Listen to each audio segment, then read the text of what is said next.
welcome. My name is Nikwenkop. In this video I'll make a review, give my thoughts and opinions on a product that I very much like.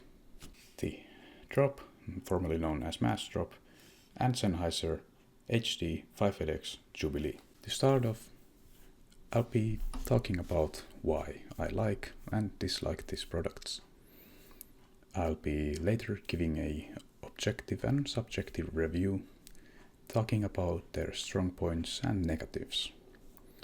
I'll also give a rough sound demo that gives direction to you, the viewer, if and whether this product is for you.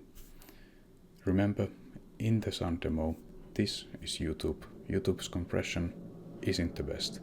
I'm recording on a cheap microphone that will not measure properly. So keep that in mind and let's go on to the video. For this review and opinions and thoughts of the product, we will be looking at the current price, the full price and a possible sale price, not the price that I paid. The price may fluctuate due to shipping and customs. So for now, these headphones are on sale for $150. Their full price is $199. For me, they were about $200, including customs and shipping. In my opinion, these headphones are great. They are an immediate recommendation for anyone looking to buy an open back headphone on the cheap. While $200 isn't cheap in this hobby and in the world of headphones, $200 is a steal. It is a great buy and a great price. First, let's look at comfort, build quality and sound. Let's kick things off with sound. These headphones have a very flat and accurate representation of sound. They offer a great amount of bass with no coloration and no processing in the sound. It is a good amount of bass for a lot of genres of music. The mid-range is flat and it sounds airy and lively. Sennheisers are known for their mid-range. The treble region, meaning usually your hi-hats and percussion instruments, is also slightly boosted but still natural and flat. It offers great treble extension and has a mostly flat, slightly boosted sound. This means that the sound is very comfortable for a lot of genres of music, from pop to rock. For me, I have to say that I really like the sound. It is quite perfect for me. It is what I want in a headphone. It is slightly thumpy bass and very airy and lively treble and accurate mid-range. Open back headphones like these mean that the outside of the headphone is as open as the inside, meaning sound bleeds out to the outside environment.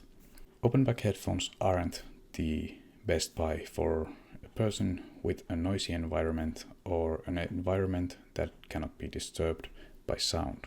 Because of the open back nature and bleeding sound out, the volume of the sound coming out on the outside of the cup is about equal to the volume that you hear yourself from the inside of the cup. For noisy environments, I suggest to look for closed back headphones. They are your typical wireless and wired headphones that have a cup that is completely closed on the other side, meaning sound only comes out of one side. Open back headphones have an advantage over closed back headphones though. They offer more air in the sound. They usually also have better soundstage, meaning that instruments sounds like they are around you and in distinct places around your head and not in your head. For the people that can get open back headphones on the budget of $200, I can safely recommend these headphones for you. But I do suggest you to look and see other people's opinions and reviews on them, seeing if the sound is for you, if the sound maybe isn't the best for what you like to listen to. These headphones aren't perfect and no headphone is. Now let's look at the comfort. The HD58X offer the same padding and design as the rest of the Sennheiser's cult classic HD600 line on the screen now. The earpads are the same, the headband foam is slightly worse, but still more than adequate, and the build design of the headphones is exactly the same as the HD600. The differences come in build quality, materials and drivers used for the headphone.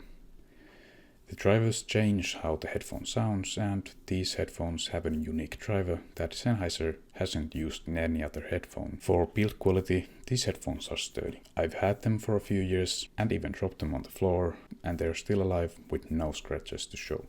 For a subjective opinion on these headphones, they are a great headphone for $200. They offer great sound that you cannot find anywhere else in the $200 range. They also are very close to the cult classic Sennheiser HD600 that have been around for decades now. The measurements of Nikwenkop are on the screen right now, comparing the HD600 to the HD58X Jubilee. So, for a sound measurement and sound demo, I do not yet have a mini DSP here, and I am going to buy one at some point. So I cannot do measurements for now of my own, so I will be using mostly Nikwenkop measurements. Check his website out, he has a great database. For a sound demo, I'm going to be using the mic that I'm speaking into right now.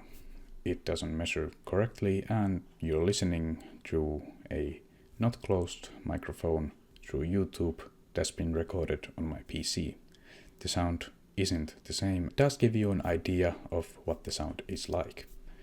This is not an accurate measurement, but a measurement that gives you a direction that what the sound is like. For now, let's go into the sound demo.